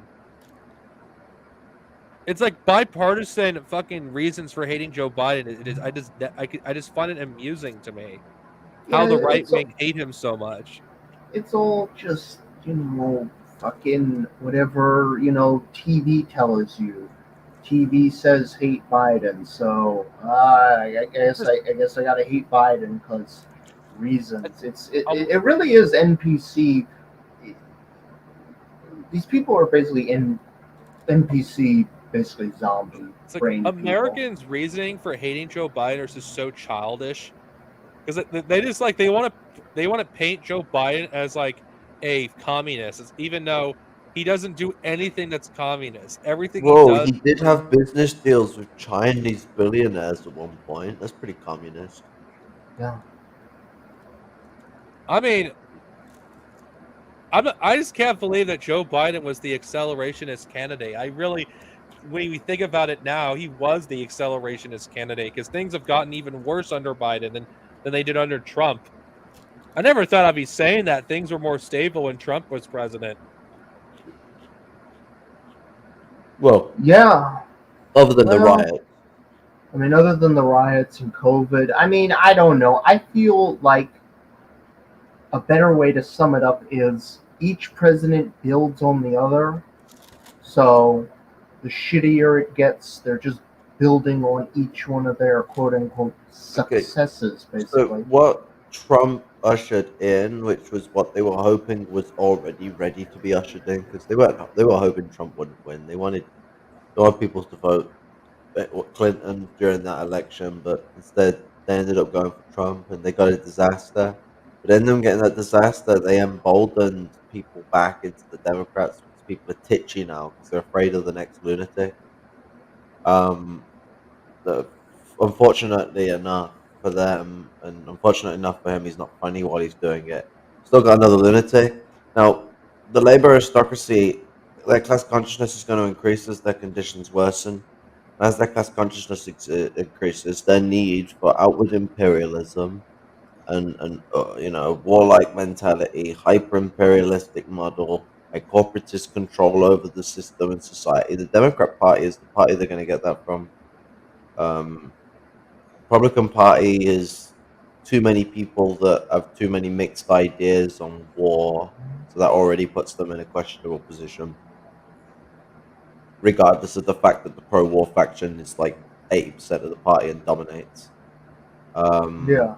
They are still prominently Republicans are like the only people who do go out of the way to vote against measures of foreign policy. And the Uh, people that are quote unquote anti-war are selective. Like once again, it's like the Moppin, war on terror thing. Like he supports Fucking Bernie war. Sanders voted for Kosovo. Yeah, Bernie Sanders supports war. He supports war on terror. All these fuckers support I drones. mean, he didn't and- support the war in Iraq directly, but he did vote for the Patriot Act. So that's another thing for people to consider about these Sanders types. And Hell, Sanders, even Sanders is Ron actually Paul- more left wing than Roosevelt. I hope people know that. Like, yeah. even in the we're modern, and a lot of what was left wing once is now quite right wing. Even in that context, Sanders is more left wing than Roosevelt. And Roosevelt was stated to have the same political, to basically have the same political positions of Mussolini. and fuck. I just forgot what I was Well, gonna say. Mussolini says, "You want to know what fascism looks like? Look at your New Deal." Yep, and his propaganda around corporatism always involved Italy shaking hands with the United States and shit like that. Wait a minute. I mean, I know this. I mean, I know we haven't really talked about Biden's barely talked about his State of the Union address, but to be honest, there wasn't much of substance to talk about. Well, What I'm are getting we more supposed into to what talk about? Biden represents. Like, Biden represents the push for corporatism in the labor aristocracy. Well, Because I don't know I'm if just you saying that for noticed, those even who are- still now with Biden, Well, I'm just saying this for those who are watching this after the fact. The stream is over. Like, for those who are watching it when it's not live, I'm sorry that I did not talk about Biden, the State of the Union address. There isn't Well, much of substance to talk I- about because well, but the State of the Union address is polemics for pushing notions as to what's going on forward. So I'm trying to get into that, like the thing that I was explaining. And Biden is a representative of fascism, as I got into before. He's a member of the Third Way. He started the Third Way Democrats when Tony Blair published the paper on the shit, and what this is representing, and the reason why such rabid pro-war and such rabid colonial rhetoric can be utilized is because the labor aristocracy is going mask off because they become more politically active as time has gone by and class consciousness has started to foster more. That's what I'm trying to get to. And I think they're preparing. They're starting to prepare us for a global war. This seems to be the case. They're trying to start conditioning us for a world war. It seems. I assume it's already been going on for a long time, but this conditioning. But it really does seem like they're going to need the American people to start accepting that we're gonna just have to eventually we're gonna just have to go to war eventually, because it's like eventually like the United States just can't let things like Ukraine or eventually Taiwan or any other imperialist powers uh, basically go off script, I guess. Eventually, there's going to have to be a moment where the United States is going to have to do something. I mean, it can't just be like because right now it seems like America's kind of is very weak. It feels, at least rhetorically speaking, or at least on the surface level, it appears to be weak. Uh, so yeah, Well, America looks really weak right now. They cannot afford not to, have a war. I guess the debate is like when are they going to start it? It's basically like When? I guess that's really pretty much the point. Um, I think that's why they're working on the mini nuclear weapons. If you really want me to be quite honest, I've been following their Trident missile system. They've been working on miniature nuclear warheads. I think that's what they're doing. So they can use mini nuclear warheads, but it won't like blow up. Like it won't be like huge Yeah, blow up the areas. development that was started during the Cold War, that was shelved at the end of the Cold War. Yeah, and then they brought it back. In general was shelved in 1986 or 87. Yeah, and Well, then they just dusted it off and said, "All right." well, I would argue that I think the beginning of what will be known as World War III in the history books, I'd argue it started with the invasion of Afghanistan by the United States. Because World War III is No, not. the Afghanistan invasion is more like the Boer War. Well, Yeah. I'm just saying because I'm saying as we know it now today, it just doesn't seem like it's really World War III. I think World War III has been here for quite some time. No, it hasn't. World War is when all the world is. So, World War has descriptively been a point in time when empires are fighting empires, and we have not been witnessing that. Well, it isn't. We are in a. We've been in that stage. Every World War, which there's only been two of them, so it's easy for me to count this and know I'm right, has been an empire versus an empire versus an empire versus an empire. We've not been seeing that. What we've been seeing is empires versus their imperialized subjects. That's what we've been seeing. We've been seeing empires playing around in their own garden because the US has been the sole hegemonic power as imperialism functions in finance capital, as Lenin laid out in Imperialism, Highest Stage of Capital. And so, in a situation like that, that imperialist power can just run rampant. The British did this when they industrialized and they gained a dominance over the hierarchy of colonialism.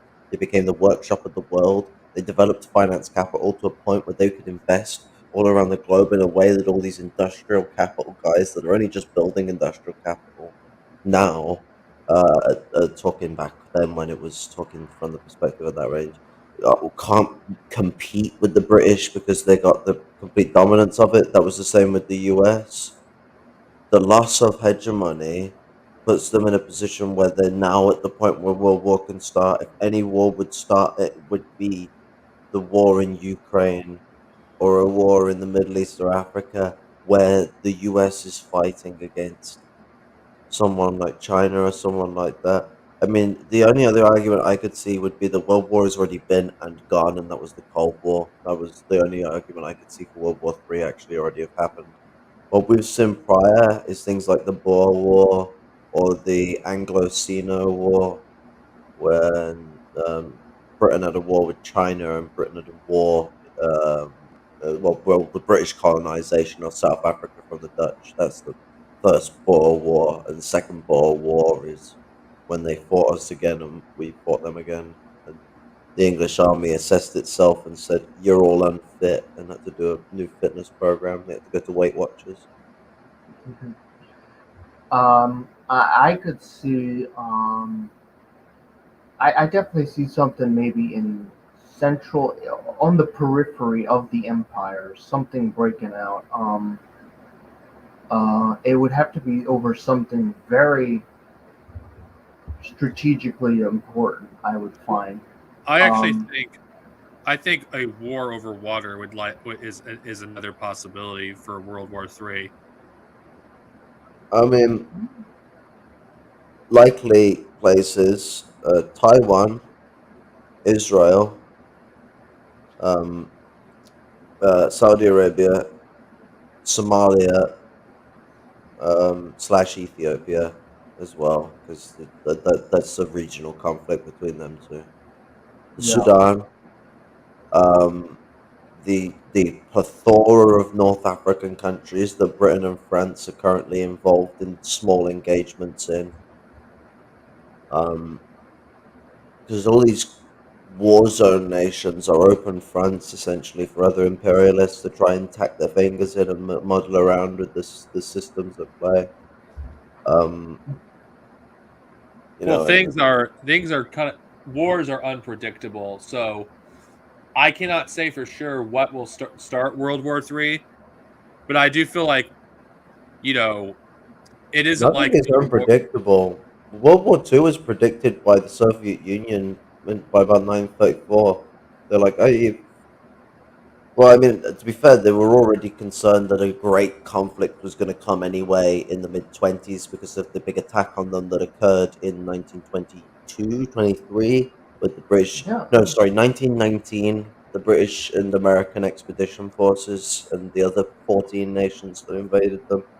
But There was a French general who even predicted World War III almost up to the date. Actually, he basically said, "What was it like? This is a 20-year armistice, basically, when the Treaty of Versailles was announced, and that's like almost literally what 1919, 1939. 1939. So that's what almost 20 years up until literally the date. Um, and And I mean, so Stalin in 1936 was like turned around to H.G. Wells and was like, "Yeah, no, the Nazis they're gonna do the World War II. It's gonna happen." Well, they didn't call it World War II back then. No, and the Soviets still don't call it World War II. They call it the fucking Great Patriotic War, but they didn't call it the Great Patriotic War then either. If I'm to put it as the Americans would, WW2.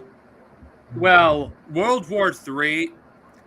I think there's a lot of things that are leading to World War III. I do think one of the starts of it is Afghanistan, the invasion of Afghanistan. In 2001, and it just if you're just seeing more and more regions of the Where's world. the World War? That's not how World I Wars hold start. on, don't interrupt me. Let me speak. Like you're seeing more and more of these regions engulfed in war, and eventually, it's gonna get to the point where these empires are going to ultimately clash because you can't do never-ending war indefinitely without eventually fighting a hot war with one of these empires, whether it's Russia or China. That's not how it works. So it wasn't a never-ending war would eventually lead to a hot war. It's that an imperialist power was once the hegemonic power, which means by hegemonic power it means no power could contest it even if they wanted to. What has changed is now it can be contested. yep. That is not because of Afghanistan happening. Yeah, it could have been better for them, but that's because of a contradiction of an empire reaching the focal point of its contradiction, so it starts to blow. Like I said, Afghanistan is literally America's Boer War. The army was unfit for it. They committed loads of war crimes in the process of the war. They barely won by the skin of their teeth in the sense of that they robbed loads of resources. I mean, the Boer War, we actually just about won by the skin of our teeth. America is technically lost, but I mean, have they? They took shit tons of resources. They robbed the place. They got what they wanted out of it. Um, Sanctioning it to this day. yeah, yeah, and they're planning And on charging the Afghanistan government for it all as well. yeah, just like France with Haiti. Yeah, But yeah, I do definitely agree with the synopsis here. It's basically when an empire, because America has been on top of the capitalist world as an empire for uh, what About 60, decades now. 70 years. Yeah, and yeah, we're just gonna see more events like in Ukraine. I am just wondering if um, the British are gonna start doing their Anzac. own thing with Anzac. Yeah, More like can suck. Anzac. And we could see like the Japanese do their own thing and the Chinese do their own thing, and it's like eventually like um, yeah, that's how world wars start, is when all these when the U.S. empire isn't no longer the hegemonic power. All these powers start rivaling around because they all want to be fucking on top, and eventually they'll form um, two competing blocks, and eventually they'll just slam into each other, and then after that, I guess the only thing I could say is uh, the proletariat of the world would have to unite and abandon nationalism for internationalism. But Voting I don't really know if works. that's So voting really works. So you can't abandon nationalism on a global front. Like nationalism is only abandoned in the first world because our nationalism is quite literally empowered by imperialism. It's the same problem for a lot of second world countries. Third world countries literally need nationalism to survive. Without nationalism, third world countries cannot survive against imperialism. And they'll just be And assimilated into capitalist culture. yeah. I don't know. This situation with Ukraine, like it could erupt into a hot war at any moment. It's like we're entering one of the most dangerous times in the history of humanity, the most dangerous we've seen since the Cuban Missile Crisis. Okay, so here's a nightmare scenario I'm having right here. All right, NATO knew Russia was going to attack Ukraine. I don't know when they started knowing this, but they started knowing it. What if this was a bait and switch and they wanted Russia to attack Ukraine? Of Because course they knew. you know when they Because knew they- it, they knew it when the Russians annexed Crimea. Yeah. And they've been training for so long the Ukrainians and giving them arms. I feel like this could turn into just an outright quagmire that could just keep. It could turn into another Syria, basically. Like we don't like the United States didn't go into Syria originally, even though it was funding the proxy forces there. It only went in what 2016 or something. No, 2014. Um, so if this Yeah, Ukraine so conflict, first they deployed proxy forces in Syria, and I think it was like 2007. yes, And then it was about 2010 or 2012 they started bombing Syria. I think it's 2012. I think it was 2014 if my memory serves correctly. Maybe it's 2014, but I remember them bombing it long before they put a single troop on the ground. Yeah, they put the troops on the ground, I believe, under Trump actually, or yeah, that was when like Trump put a the lot. troops on the ground, and I remember right there. Because his process, he was, why aren't we taking the oil? Take the oil. Take the oil. Yeah, I could see Let's something just like bomb that in the oil. Ukraine. It's like, fuck. I could see something like that in Ukraine. I really could. Well, I mean, Ukraine does have oil, but I doubt it's enough to satisfy the fucking United States thirst. Then again, is there enough in the world to satisfy the United States thirst for oil? They'll need to start the Caleb Martin space program to go mine asteroids for oil.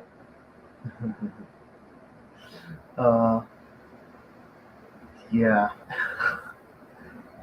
We'll be mining like literally the entire. Somebody actually joked and said we've expanded to the entire universe. We still need more productive forces. We still need to expand beyond even the universe itself. It's Basically, time to go imperialize Jupiter. I honestly like this insanity about trying to privatize the fucking moon. It's like this shit's not going to happen. You don't have the fucking resources to privatize an entire fucking moon. You don't have the resources, and I don't even think any country has the resources to do so. Privatized moon bottom text. Well, I mean, we do in the world, just not in our own countries. We have this fancy thing called imperialism where we just go and rape, pillage, murder, and genocide the world and steal other people's resources. That's where, like, yeah, Caleb Maupin has very milquetoast criticisms of imperialism, for example, because his little, like, space program ideas are just as reliant on imperialism's control of third world resources it's as not Elon Musk's and Jeff it's not im- Benzodiazepines. That it, he needs imperialism to stay intact as much as possible. Well, it's not imperialism when we give loans to these countries and then they give you half of their literal fucking supply of what they managed to mine. It's like Yeah, these people deal. that think that space is the problem in order to solve most of our problems. Like these people act like, oh, we're gonna be able to Star Trek our way out of this. Do these idiots not even realize that even in Star Trek, in order to become a space-faring civilization, the entire species have to be united. You can't do that with like one or two fucking countries. It's even more interesting. So do you know, like, a funny thing about our Earth? So the minerals we have on our Earth, the ones that we're used to using, whether we're running out of them or not, the ones that we really heavily rely on, aren't very much around in space as much as a lot of minerals that some of them we use and are quite useful, but we don't have as much of a reliance on them because they're scarce resources to our Earth. Because sort of what scientists have come to figure, whether they're correct or not, I don't know, because modern physics is a bit of a joke these days. They've come to sort of figure that most of the asteroids and planets around us would not have resources on them that are common to our world. So I mean, it would be things that are in much more like naturally short supply, not short supply because we've used it up, just naturally quite scarce to this planet. And so the feasibility of finding an asteroid that would actually be useful drops massively. Then you sort of shoot it in the dark because you're not only just getting rocks, you're getting resources where maybe they could do something useful, but it's not a sustainable thing that you've discovered something that's not really in common usage, that is sort of in short supply anyway at home. So sustainability must then rely on space alone for it. You're sort of shooting yourself in the leg from the start. I mean, there's not a lot of this has been thought out by these people. They just think asteroids are rocks that fly through space. Rocks have minerals in them. Minerals have elements in them. Elements that typically within minerals can be heavy metals. Heavy metals are typically useful. Let's go get the rocks that will have the heavy metal elements in them. It's fucking crackpot science. I will be the first to say this. I think Caleb isn't very bright. I think he's kind of a fucking dumbass, honestly, to a certain extent on these issues. Because, like you're gonna. You could Star Trek the situation. I said earlier, every science fiction franchise ever that includes Star Trek, I'm using Star Trek as the example, had to have a planet where the species were united. If you don't have mutual cooperation with all nations of the world, you're not even able to get off this planet. You're not even going to get the resources to even colonize the moon.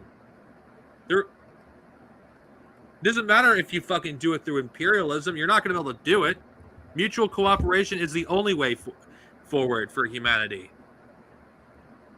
It isn't fucking oh, we'll do this for you under this and this condition. Or if you don't do, or the American and the European way, oh, if you don't do this, we'll just fucking invade, sanction, and kill you. Neither approach is gonna fucking work if we're going to get off this planet, if we're going to build, socialism beyond Earth. We have to focus on our own planet first before we So focus on of something that is at best a fantasy. so if we're talking Or we about, could destroy the environment, and run off to Mars, where we will die off because we won't have been prepared properly for if the hydroponics don't work, and then humanity will go extinct on a planet that we don't even come from. And when people discover the universe, they'll have a nice little thing where discover the universe, discover our galaxy, discover our solar system.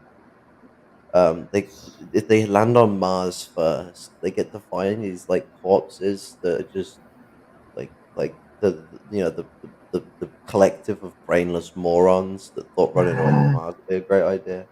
So you want to hear the theory? You all know what the extinction theory is, basically, the hypothesis. So I'll basically explain it. There's a theory out there, like, why is it that throughout all the planets and all the galaxies that we've ever seen, why is it we don't see any organized, intelligent life? And there's a theory as to why this is. And one of the theories is that anytime this organized, intelligent life gets to a certain point in their civilization, like, let's say when they start getting nuclear weapons or something like that, or climate change, they kill themselves. And victims and turns them into the first human reaper. And they get special laser powers. So I Big think that's smarts. a pretty big smarts indeed. So yeah, basically we're all doomed. Joe Biden is basically Joe Biden is a munter. If I have to be honest, I don't believe. I actually believe the real reason we haven't seen alien life past in our galaxy or another galaxy is simply because they probably don't want to show themselves. It could be as simple as that, or they're Maybe they were like on their way to visit us, and they come around 1941, and they're like, oh, they're just genociding each other, and then they left and never came. Well, back here's the again. thing: alien They life. warned all the other alien life, don't go there. They just kill each other all the time. Well, here's the thing: alien life. The problem with that is we simply just do not know what. We can't imagine what an alien civilization would look like, or what their culture. Actually, would be. alien life used to be a term that wasn't used to refer to extraterrestrials from space. It was a term that was used to refer to people of foreign descent. Well, I'm just saying that. That's why the term Xeno is associated with aliens and associated with foreigners. I think, for the most part, advanced civilizations, for the most part, would not want anything to do with a barbarous civilization like humanity, because compared to them, we're just stupid children with nukes. That's exactly what we are. Yeah, essentially, I guess. And I think it's ridiculous that people need to get this notion out of their head that we can simply invent our way out of extinction. We could Star Trek our way out of extinction. The only thing we can do is fucking overthrow capitalism. That should be our main concern. Because that's possible. We can overthrow capitalism. We have the means to do so. that's Malthusian. We can Do you try. just want everybody to be poor? Yeah.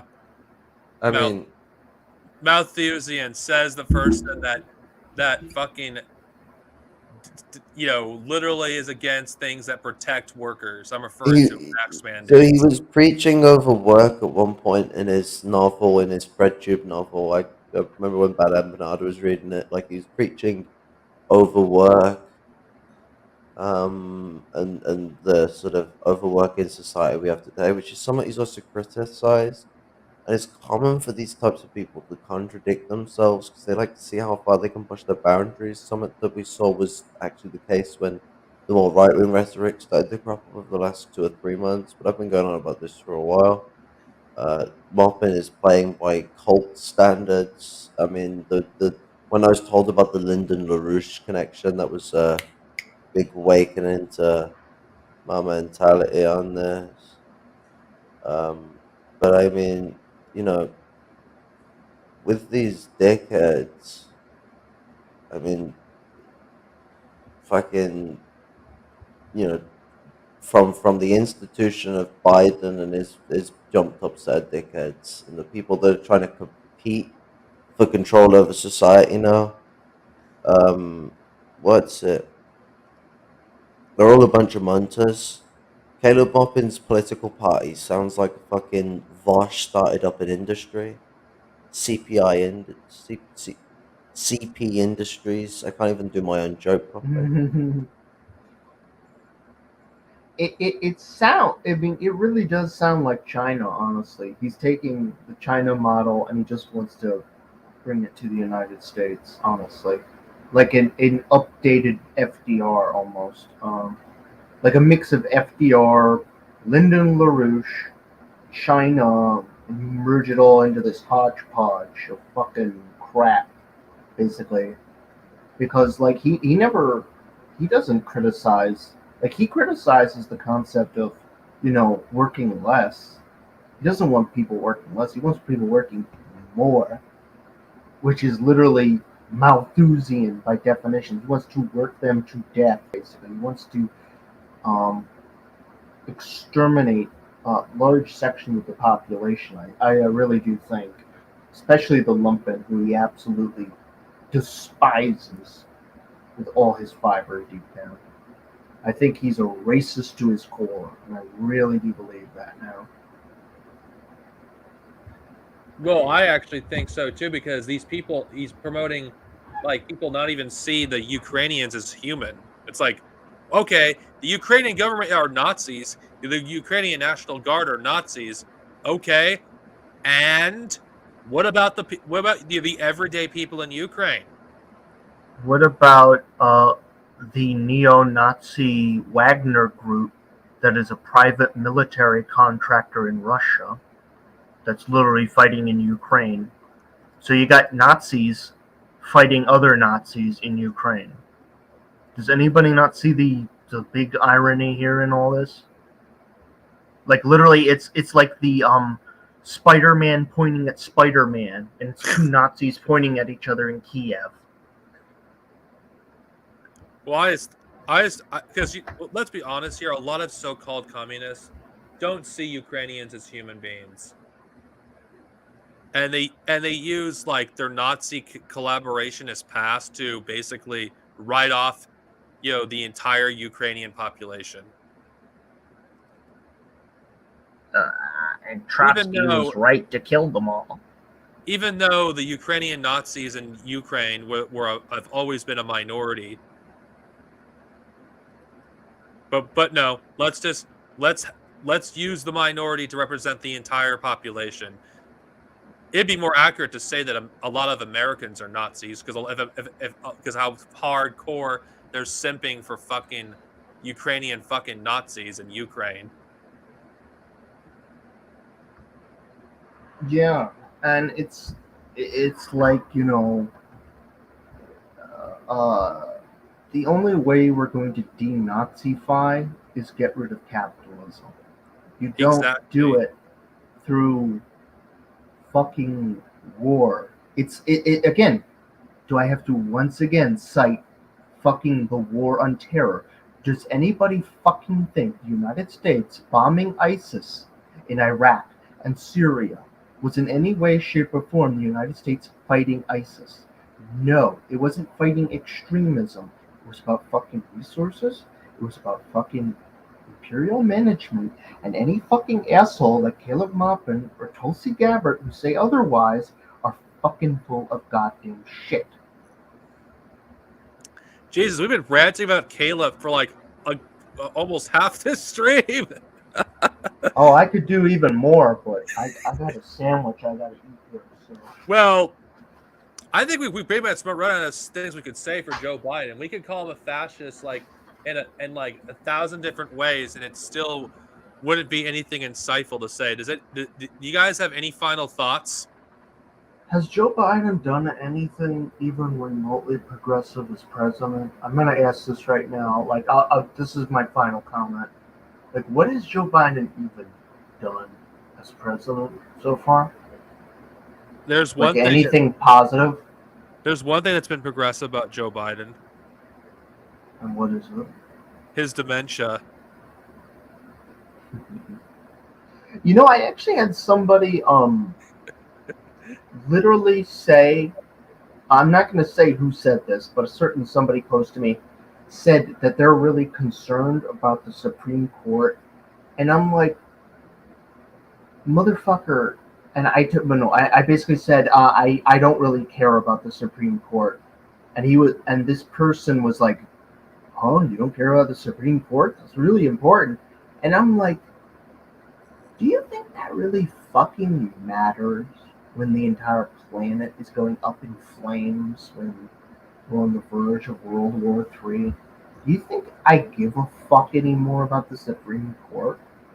Like this fucking useless fucking institution of maintaining capitalist relations in America. Like it's a fucking again, it's this mindset basically of liberalism. I've had some dumbass fucking guy that I used to deal with in the Star Wars fandom by the name of CHH. Where the fuck you call that idiot? Basically complaining about me being political. Because when I did my post mocking B level. Well, they want to be political while not being political, so they want to maintain this fucking capitalist, they want to live in capitalist realism without having to be told about it. Yeah, well, we have Star Wars fans that are like basically literally saying shit, I'm not joking, about The Last Jedi in Ukraine. No joke. They're ranting about The Last Jedi and basically saying at least people in Ukraine don't have to see that movie now. I wish I was joking. Horrible fucking fandom. I wish somebody could just move that fandom. I could rant at the Star Wars fandom for ages, but anyway, Stone, what's your final thoughts? I think He probably fell asleep. All right. Hello. I would just kick him because he fell asleep. Probably that's usually what happens. Well, everyone. I don't really have much left to say except, the Joe Biden. Do not watch the speech. Do not watch the speech. For the love of God, do not watch the speech. Don't waste your time. Nothing of substance is in that speech. The speech is essentially, Russophobia, lying about, what the situation of COVID, bipartisan nonsense, and fund the police. That's the entire fucking speech. It's nothing of substance. Yeah. If you want to see a Joe Biden speech, go back to Hitler in the Reichstag, addressing the Reichstag and giving a speech. That's pretty much what it was like. Like, one thing I'll have to say, like, regarding, even though, for every progressive out there that still fucking supports Joe Biden, like, what the fuck is wrong with you? And every so-called fucking, person who claims to be a leftist and, like, why the hell are you simping hardcore for Nazis? You want to complain about Nazis in America? You want to say that Trump is a fucking Nazi or Trump supporters are Nazis? Yet you are literally supporting a party that is simping for Nazis. And the Democratic Party, I would say, is it in of itself a fascist party. So what the fuck is wrong with you? And for those fucking Vosh fanboys who come here somehow. It's like, what the fuck is wrong with you? Why are you guys making memes of Ukraine? What the fuck is wrong with you? World War III could potentially happen. We could all be dead today or tomorrow. And you guys are making jokes? What the fuck? And for everybody who else who wants to pretend you care about what's going on with Ukraine, it's like you guys have the attention span of a fucking goldfish. It's like, I wouldn't be surprised and shocked if you guys forget about it within a week or so. You only remember because your corporate masters tell you to. And if I'm being harsh on Americans, I am, because I'm increasingly becoming sickened by the fact that just how easy it is to convince Americans to basically support literal fucking Nazis. You claim you're against Republicans, who are fascists, yet you're not going to oppose the Democrats. Like, you guys don't investigate anything. There's fucking photos all over social media of Ukrainian Nazis with, investigate what the fucking lightning bolt is. That's a fucking fascist symbol. And you have freaking people in Israel fucking showing solidarity to Ukraine, ironically on stolen land. Yep. It's like, don't tell me ever again that you are anti-war or you care about fucking victims of imperialism, where you fucking ignore the genocide in Yemen, where you ignore the genocide in Afghanistan that's currently going on. Like, Biden stole fucking money from starving fucking children. Millions can die. And Palestinians daily getting murdered by the IDF. It's like, don't tell me ever again you fucking care about human life when you ignore the suffering of the people in the global south, yet will support a bunch of fucking Nazis fighting against other fucking Nazis. Fuck you. You basically only care because the U.S. media told you to fucking care about whatever group of people they want you to tell you to care about. And it doesn't even have to matter to Ukraine. It could be any fucking country, be it the Uyghurs or whatever. The point of the matter is, you just want to use whatever propaganda you can, push whatever kind of war you want. And I'm going to sign on out. The last thing I'm going to say is, fuck war, fuck imperialism, fuck the United States, fuck Russia, fuck NATO, fuck China, and fuck settler colonialism and white supremacy. Oh, I and agreed. Fuck you too, Biden. And Caleb Maupin, I have a special fuck you as well. Goodbye. All right. Now, I have other things I want to say, too. Conservatives, stop saying let's go, Brandon. Just say fuck Joe Biden. I mean, you fucking, wimps. Say fuck Joe Biden. And I'm just going to say this. Fuck Joe Biden. Fuck Joe Biden. And death to imperialism. Death to fascism. Fuck America. Fuck Russia. Fuck China. Fuck anybody that claims to be an anti-imperialist but fucking supports Ukraine or Russia. Fuck anybody that ignores fucking the plight of third world people but support a bunch of Nazis. Fuck you. And fuck the West. The West is a civilization of fucking barbarians who don't know how to do anything but destroy and assimilate civilizations. Death to Western civilization.